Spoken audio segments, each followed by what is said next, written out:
An-nifas, damu ya nifasi, huwa damul khariju min farjil mar'a, ni damu yenye kutokea katika utupu wa mwanamke.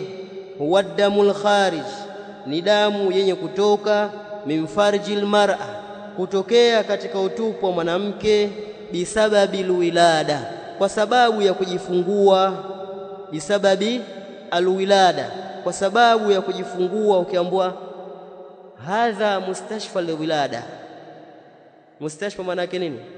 Hospitali. Alwilada kujifungua, je, hospitali ya wazazi.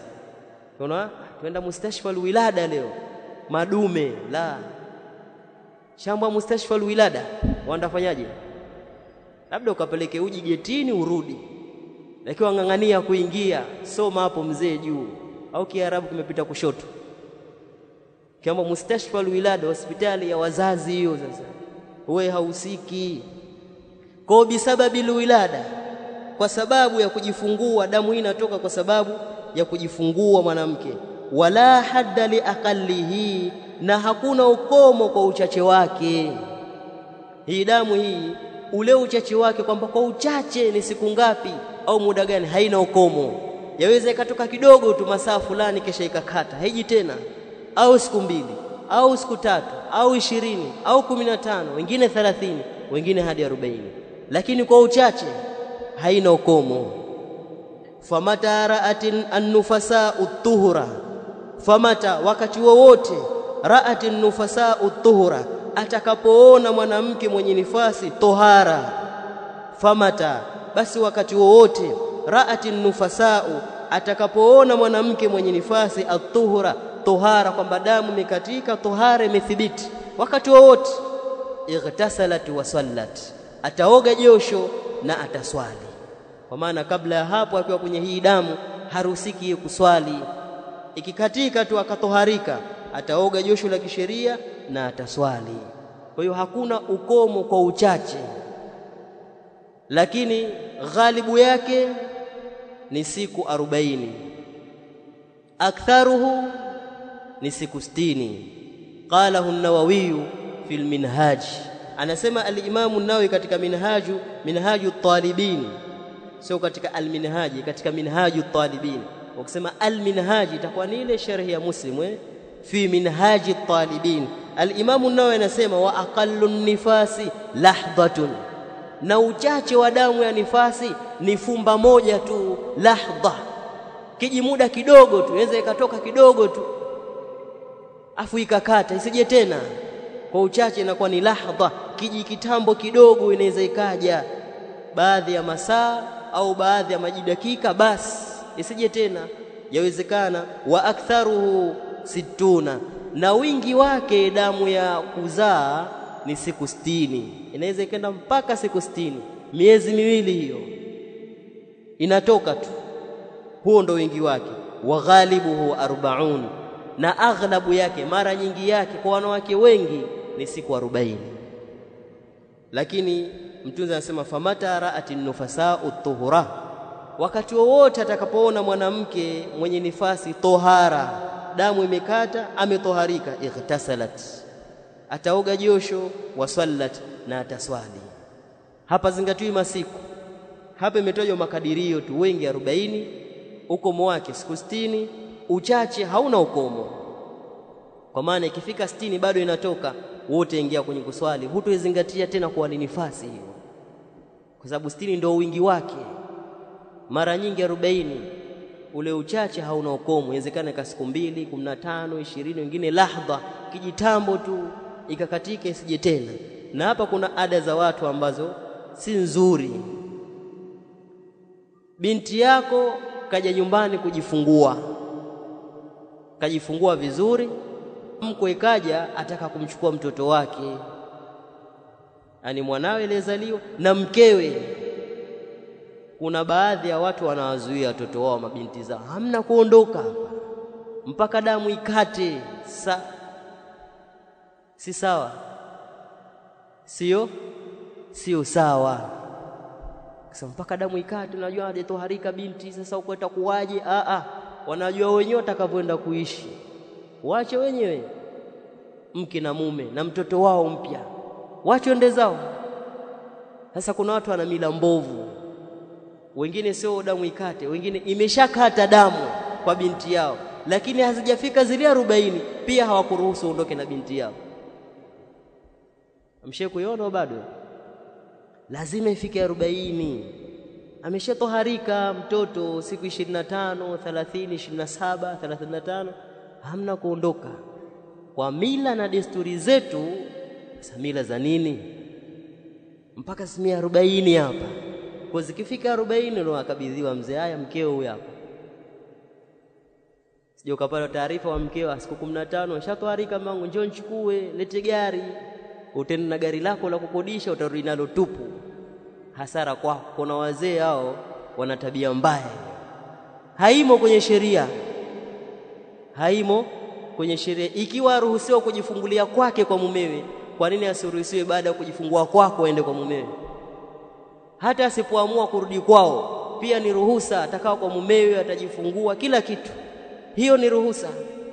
Sasa iweje kaja kwako ashajifungua, kurudi haiwezekani kwa sababu tu damu haijakata? Si sawa. Na wengine imekata haijatimia 40, hawakubali. Lakini kuna wazee hawaambiliki hao. Wewe ustadi sema, lakini binti yangu bado hajafika 40 haondoki. Haya sasa tuwasema almustahadha, mwanamke mwenye maradhi ya kutokwa na damu, hiya allati, ni yule ambaye la yankati'u anha, hakukatiki kwake yeye, jarayanu dami, kuchuruzika damu, kule kutoka kwa damu na kuchuruzika hakukatiki. Almustahadha, mwanamke mwenye damu ya ugonjwa, hiya allati, ni yule mwanamke ambaye la yankati'u anha, hakukatiki kwake yeye mwanamke huyo, jarayanu dam, jarayanu kwa maana sayalan, kule kuchuruzika na kutoka damu hakukatiki. Yeye siku zote ni mtu mwenye kutoka na damu, ana matatizo hayo. Akthara min 15 yawman, zaidi ya siku 15, zaidi ya 15. Tumeona masiku ya hedhi wingi wake ni siku 15. Ikizidi zaidi ya hapo inakuwa hiyo sasa anaingia kwenye mlango wa almustahadha. Damu ikiwa inamtoka mwanamke hadi kufika siku 15 na zaidi, hapo zaidi sasa anahesabika yeye ni mustahadha, mwenye damu ya ugonjwa, atashuka huku kwenye hukumu za mwanamke huyu. Lakini muda wa kuwa siku 15 hazijafika, bado itahesabika hiyo ni damu ya hedhi, anayesubiria ikati. Ikifika 15 yaendelea. Sasa hapo ataoga josho, ataitoharisha vizuri, ataendelea na ibada hii inayotoka. Huu ni ugonjwa, kwa sababu masiku ya hedhi yameshamaliza wingi wake. Tuko pamoja? Kuna wanawake piga miezi 2 yeye yuko kwenye hedhi tu, miezi 2, mvivu wa kuswali wewe, hata ikufunga miezi 2, damu yatoka, sawa ndo hedhi au hiyo istihadha. Sasa wengi wao ujinga, hawataki kukaa wakasoma. Baadhi ahkami alhaidh wan nufasa, baadhi ya hukumu za mwanamke mwenye hedhi na mwanamke mwenye nifasi, baadhi ya hukumu zao hizi. Yahrumu watu'ul haidh wan nufasai, inakuwa ni haramu kuingiliwa mwanamke mwenye hedhi na mwenye nifasi. Alwatu aljimaa, yahrumu watu'ul haidh wan nufasai, inakuwa ni haramu kumwingilia mwanamke mwenye hedhi na mwenye nifasi, ni haramu. Liqaulihi ta'ala, kwa kauli yake Mtume aliposema wala taqrabuhunna hatta yatuhurn, na msiwakurubie wao mpaka watakapojitoharisha. Kwa maana msiwakurubie sehemu yenye kutoka hedhi mpaka watakapotoharika, hatta yatuhurn, mpaka watakapotoharika, kwa maana hatta yaghtasiln, mpaka watakapooga josho kubwa. Kwa kumwingilia mwenye hedhi mwenye nifasi ni haramu. Jambo la pili, yahrumu alaihima, kunakuwa ni haramu juu yao hao wanawake wawili, as-salatu, kuswali, wasiyamu, na kufunga. Mwenye hedhi haswali wala hafungi, mwenye nifasi haswali wala hafungi. ghaira anna sawma, isipokuwa hakika kule kufunga, yuqda, kunalipwa baada tuhuri, baada ya kutoharika. Kule kufunga kule utakuja kulipwa baada ya kutoharika. Funga hazipiti hivi hivi. Utazuilika kufunga ukiwa katika hali ya nifasi na hedhi, lakini baada ya kumalizika ukatoharika, utalipa zile funga zote zilizokupita. Waswalata la tuqda, na swala hailipwi. Hatuambiwa sasa inabidi uswali swala za siku 7 ulipokuwa katika ada yako, la. Lakini kama ni funga Ramadhani imempita, atailipa siku 7 zile baada ya kumaliza Ramadhani, si swala. Jambo la tatu, yahrumu alaihim at-tawaf bilbait, kunakuwa ni haramu juu yao hao wanawake wawili kutufu katika nyumba ya Al-Kaaba, kwenda kufanya tawafu Makka ni haramu, hata tatuhura, mpaka atakapotoharika mwanamke, wataghtasila, na akaoga josho la kisheria, haruhusiwi kufanya tawafu Makka. Jambo la 4, la yajuzu lahuma, haifai kwa hao wawili, la yajuzu lahuma, haifai kwa hao wawili, an yamassa almushafa, kuugusa msahafu. Haifai kwa hao wawili kuugusa msahafu, illa, isipokuwa min warai hail, kwa nyuma ya kizuizi, isipokuwa kwa nyuma ya kizuizi, min kuffazin, ambacho ni gloves, soksi za mikono zile, wanahwihi, na mfano wake hizo soksi za mikono. Isipokuwa kwa nyuma ya kizuizi baina ya ngozi yake na msahafu. Mwanamke akiwa katika hedhi au nifasi, hakutakikani kugusane msahafu na ngozi yake, pawe na kizuizi. Aike nguo, avae zile soksi za mikono au chengine chochote, lakini asiguse mubasharatan, moja kwa moja. Kwa nini? Ihtiraman likitabillah, kwa ajili ya kukiheshimu kitabu cha Allah na maneno ya Allah. Lakini sio kwamba hagusi moja kwa moja. Kauli hiyo ipo, lakini tunaona yenye nguvu ni hii ambayo anagusa, lakini kwa miwarai hail, kwa mujibu wa dalili. Hakuna dalili za wazi zilizokumtajia mwanamke kumkataza kwamba asiguse msahafu, hazipo za wazi wazi. Na hao wanaokataza baadhi yao hutumia ihtiraman likitabillah, kwa asiguse kwa ajili ya kuheshimu, lakini dalili ya kumkataza haipo. Kwa hao walisema atagusa, kwa maana hawajapata dalili ya kukataza, isipokuwa kwa kuheshimu kitabu cha Allah, basi atagusa kwa kizuizi, sio moja kwa moja. Halatul mustahadha, hali za mwanamke mwenye damu ya ugonjwa. Lilmustahadhati 3 halatin, ana mwanamke mwenye damu ya ugonjwa hali 3. Lilmustahadha, ana mwanamke mwenye damu ya ugonjwa 3 halatin, hali 3. Zingatia hali hizo Mwanamke ambaye damu kwake haikati, ni maradhi, ana hali 3. Alhalatul ula, hali ya mwanzo, an takuna muddatul haidhi ma'rufatan laha, kuwa ule muda wa hedhi ni wenye kufahamika kwake, anaojua muda wake wa hedhi mwenyewe. Anaambiwa yeye fatajlisu tilka almudda, atakaa ndani ya muda huo, thumma taghtasilu, kisha ataoga josho, watusalli, na ataswali, ataendelea na ibada zake za kuswali. Aliposema fatajlisu, atakaa, kwa maana atakaa kujizuia na ibada zisizoruhusika, sio kukaa kitako tu. Kukaa kwa maana kukaa kujizuia na ile matendo ya ibada ambayo haruhusiki kuyafanya, atajizuia nayo. Tilka almudda, katika huo muda anaofahamu wa hedhi yake huo. Wataghtasil wa tusalli, mwanamke wa mwanzo, hali ya mwanzo, yeye anatokwa na damu haikati kwa sababu ya maradhi, lakini anayejua hedhi yake muda wake ni upi, katikati ya mwezi au mwisho wa mwezi au 7 za mwanzo, anazijua. Haya maradhi yamekuja kuzuka baadaye, lakini ada yake mwenyewe huko anayajua ule muda wake wa hedhi. Anaambiwa kifuko ule muda ambao yeye anaujua ule kabla ya haya maradhi, atajizuia na ibada ambazo haziruhusiki. Ukimaliza ule muda ataoga josho kisha ataendelea na swala. Sawa.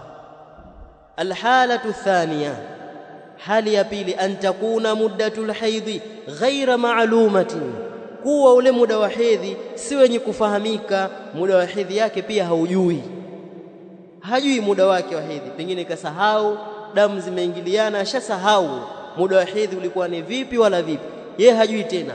Wala tamyiza laha, wala hakuna upambanuzi kwake yeye. Damu zikitoka hajui kwamba hii ya hedhi, hii ya istihadha, hana upambanuzi huo. Haya, atafanyaje? Masiku yake ya hedhi hayajui, ilikuwa lini na lini, kama mwanzo au mwisho kati ya mwezi, hajui saba zipi. Lakini pia damu zinapotoka, namna ninavyotoka ashasahau namna kuzipambanua kwamba hii sasa ya hedhi, hii istihadha, pia hafahamu, hakuna tamyizi kwake. Anaambiwa yeye sasa, fahadhi, basi mwanamke huyu, tajlisu, atakaa kujizuia na ibada, mithla adati qaribatiha, atakaa kujizuia na ibada mfano wa ada ya wanawake wenzake wa karibu. Atakaa kujizuia na ibada zisizoruhusika mfano wa ada ya wanawake wenzake wa karibu. Ataangalia wanawake wa karibu yake, ule mfano wake, wanaingia ada mwanzo au kati au mwisho wa mwezi, tena siku ngapi, kisha na yeye atawafuata wale, atajizuia ibada kama wale.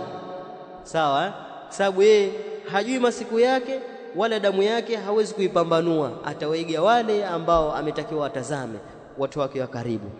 Lakini wanachuoni kama Ibn Uthaymeen kwenye risala yake ya damu za kimaumbile amegusia atawaiga wanawake kwa kuzingatia pia hali ya hewa. Je, au wanawake wanaowatazama wanaishi hali ya hewa kama yake? Ni watu wa milimani huko baridi kali, au huku tambarare mjini joto? Kwa waangalie watu ambao anafanana nao pia kimazingira ya hali ya hewa. So angalie watu wa Arusha huko, mashoga zake, afu na yeye hali ya hewa ya Tanga na Arusha ni tofauti. Sawa, uangalie hali ya wanawake wa hali ya hewa ya kwenu. Pia asini, katika umri na rika. Rika una miaka mingapi? 18, kapata na matatizo haya miaka 18 au 22 au 27. Sasa asiangalie wanawake wa miaka 35, aangalie watu wa rika laki, wanawake kama hiyo rika kama laki 20 hapa, yana 22, atamwangalia 23, 24, 21, 20, ndio watu wa rika lake waliomzunguka. Ataangalia watu namna hiyo. Sio yuko kwenye 20 amwangalia mtoto mdogo wa miaka 16, la, angalia 20 wenzako, kisha utawafuata ili ada yao. Pia patazingatiwa al-aish, maisha, wepesi wake na ugumu wake. Usiangalie watoto wa magetini huko, watu wenye hela zao, na wewe huko makorora tiatia maji, njaa, afu angalia wale. La, vyakula pia vina athari katika hizo damu za wanawake. Kuna ambao kwa sababu vile vyakula vyao damu inawahi, wengine kwa sababu ya ugumu wa maisha kakomaa, damu yachelewa, damu haiji, kakomaa mwanamke miaka 17, siku 10 ngapi huko, hajaona damu, yani kabalege kwa vitu vingine, lakini si damu, kakomaa mwanamke. Kwa hujuwezi kuangalia wale ambao wana maisha mazuri mepesi, wanapata ukubwa mapema. Kwa utaangalia hali za maisha za hao wanawake unaotaka kuwafuata kwenye ada. Vile vile wanashauri uanze mwanzo kabisa kuangalia katika arrahim, ukoo wako, wale wa karibu wako kiukoo, kabla hujaangalia wanafunzi wenzako wa shule. Angalia tu kwenye ukoo wako, dada yako, dada yake nani, mdogo wake nani, yani mtoto wa ami yangu, sijui mtoto wa shangazi yangu. Angalia hawa kwanza, ambao damu zenu zacheza pamoja, zazunguka humo kwa humo, mna uhusiano wa kidamu. Anza na hawa. Ukikosa hapo ndo utaangalia huko sasa, kisha utawaiga wao. Je, wanaingia mwanzo wa mwezi au kati au mwisho? Kati mfano. Haya, hiyo kati siku ngapi? Siku 7, na wewe utakaa 7 kama wao, au 6 na wewe utakaa 6 kama wao. Utaangalia wengi wao wanakaa siku ngapi katika hao ambao umewaangalia. Tumeelewana? huyu hazifahamu siku zake, ada yake kaisahau, haijui, na damu yake hawezi kuipambanua. Anaambiwa angalie wanawake namna hiyo. Fa illam yakul laha qaribatun, sasa akitokuwa ana yeye wanawake walio karibu. Fa illam yakul laha qaribatun, akitokuwa ana yeye wanawake wenzake wa karibu. Hakuna wanawake wa karibu wanaoelewa, yuko huko maporini, yuko na wazee wake tu na ng'ombe, hana watu wa karibu yeye. Wapo wanaishi huko, wanalima tu wao. Haya, atafanyaje? Anaambiwa jalasat ghalib alhaidhi 6 au 7, atakaa kujizuia na ibada ghalib alhaidhi, mara nyingi ya muda wa hedhi, 6, siku 6, au 7, au siku 7. Hii ndo mara nyingi ya muda wa hedhi kwa wanawake wengi, ima 6 au 7. Lakini ikiwa amekosa kupata wa kumuiga katika jamaa wa karibu, hata wale wa mbali, anaambiwa wewe sasa kaa siku 6 au 7, utaamua mwenyewe. Hiyo hali ya pili. Alhalatu thalitha, hali ya tatu, alla takuna laha ada, kutokuwa yeye ana ada, hana ada yeye kabisa. Walakinaha, lakini yeye tastati'u tamyiza damil haidh, anaweza kupambanua damu ya hedhi al-aswad, iliyo nyeusi, min ghairihi, kutokana na damu nyingine sio kwa ya hedhi. Uwezo wa kupambanua nao, lakini ada yeye hana. Hakuwa na ada hapo kabla, anakulia yeye ana damu ya ugonjwa, hakuwa na ada iliyotangulia, lakini namna damu zinavyotoka kwake ana uwezo wa kupambanua kwamba hii inayotoka kwa sababu imemili kwenye weusi itakuwa ni hedhi, na hii iliyomili kwenye wekundu itakuwa ni istihadha. Uwezo huo anao. Anaambiwa fa in qata'a damul haidhi, ikiwa itakatika damu ya hedhi almumayyazi, yenye kupambanuliwa na nyingine, igtasalat wa sallat, ataoga josho na ataswali. Haikutangulia ada kwake, lakini ana uwezo wa kupambanua damu zenye kutoka kwamba hii nyeusi inakuwa ni hedhi, hii iliyopiga kwenye wekundu nyepesi hii itakuwa ni istihadha. Anaambiwa ikikatika hiyo ya hedhi ambayo unaweza kuipambanua, ikimaliza tu basi uoge josho na uswali. Hali ngapi hizo? 3 za mwanamke mwenye damu ya ugonjwa. Baadhi ahkamil mustahadha, baadhi ya hukumu za mwanamke mwenye damu ya ugonjwa, ndio mlango wa mwisho kwenye kitabu. Yaqulu almuallif hafidhahullahu ta'ala, almustahadhatu, mwanamke mwenye damu ya ugonjwa, taghtasilu, ataoga josho, watasumu, na atafunga, watusalli, na ataswali. Ataoga na atafunga na ataswali kama kawaida.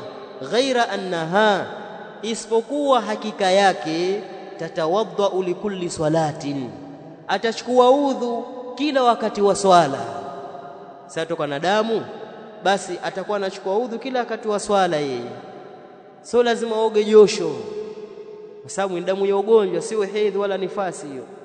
Wayajuzu li zawjiha, na itafaa kwa mumewe mwanamke huyo, ayujamiaha, kumuingilia, itafaa kumuingilia pamoja na hiyo damu kwa inatoka, kwa sababu ile haimzuii yeye, si hedhi ambayo ni haramu wala sio nifasi ambayo ni haramu, hiyo ni damu ya ugonjwa. Lakini wataalamu wanasema kumuingilia mwanamke mwenye damu ya ugonjwa ni kuzidisha kutoka ile damu ya ugonjwa, unaizidisha kasi. Haya, ikiwa ni hivyo utafanyaje mzee? Na mke yenyewe ni mmoja, sasa wakimbilia wapi? Ongezeni wake, ongezeni wake. Kwanza wapo wengi, kisha hawa sisi tukifa waolewa hawa, sio kwamba wanakaa wenyewe waolewa, lakini sisi watuzuia, hamna kuoa, hamna kuoa. Lakini sisi tukifa wenyewe waolewa, au hamuyajui yeye? Subiri ufe sasa. Walizaujiha, na itafaa kwa mumewe mwanamke huyo, ayujamiaha, kumuingilia, na ukishakuwa na mke kama huyu basi usichelewe sana kuongeza mke ili kutuzidisha utokaji wa damu, sababu kule kumuingilia kunazidisha. Ongeza mke vyovyote inavyowezekana, na mke amsapoti mumewe katika hili. Chajua yana udhaifu na maradhi, singanganie. Kama mahari pia muongezee, kaoe mume wangu, kaoe. Sijui kama wapo hao. Wabil jumla, na kwa ujumla anasema yajuzu laha, itafaa kwa mwanamke huyo fi'lu, kutenda au kufanya ma, kile ambacho muni'at anhu, amezuiliwa nacho. Kiufupi anasema wabil jumla, kwa ufupi, kwa ujumla, yajuzu laha, inafaa mwanamke huyo fi'lu ma, kufanya kile ambacho muni'at anhu, amezuiliwa nacho, athnaa haidhiha, katikati ya masiku ya hedhi yake. Kile ambacho kilizuiliwa wakati yupo katika hedhi yake, basi ile hedhi kishamaliza siku zake, yale masiku aliyobaki, hata kama damu hii ya ugonjwa inatoka, basi atayafanya yale ambayo wakati wa hedhi alizuilika. Kiufupi, mwanamke anayetokwa na damu ya ugonjwa hazuiliki na lolote katika sheria. Yeye na mwanamke mwenye malari na UTI ni sawa. Ikiwa mwenye UTI anaswali, anafunga, anafanya jimai, kila kitu, na mwenye damu istihadha ni hivyo hivyo. Ni kama wanawake waliokuwa tohara, hawana tofauti. Ni maradhi kama maradhi mengine, wala sio aibu. Allah humpa maradhi haya nimtaka, na kamwepushia nimtaka. Allah aepushe haya kwa wake zetu ili tusipate tabu. Wallahu a'lam. Tumemaliza. Kuna masala jana tuliyagusia. Mtu meteyama ndani ya swala, unasikia maji, akasema hili sasa nawauliza, haya nipeni majibu. Ikiwa kabla ya swala haitafaa kusali, kwa hiyo tayammum inabatilika hapo hapo kwa sababu maji tayari. Lakini ikiwa baada ya swala, basi swala hiyo imesamehewa, kama vile ambavyo ukiwa ndani ya swala, swala hiyo inatakiwa uendelee kumaliza, sababu ushaanza, uitimize. Allahu a'lam. Tufikie hapa, risala yetu imekamilika. Walhamdulillahi alladhi bi ni'matihi tatimmu salihat. Qala al-Hariri: wa in tajid 'ayban fasudda al-khalala, fajalla man la fihi 'aybun wa 'ala, walhamdulillahi 'ala ma awla, fa ni'ma ma awla wa ni'ma al-mawla. Ukikuta aibu, basi fasudda al-khalala, ziba ile sehemu ya mwanya, hapa kasoro hapa, unaziba pale. Fajalla man la fihi aibun wa ala, ametukuka yule ambaye hana aibu na ametakasika na aibu, ni Allah subhanahu wa ta'ala. Walhamdulillahi ala ma aula, fa ni'ma ma aula wa ni'ma al-maula. Tumaliza sala zetu hizo mbili. Wakati wote darasa za Sheikh zinarudi mahala pake.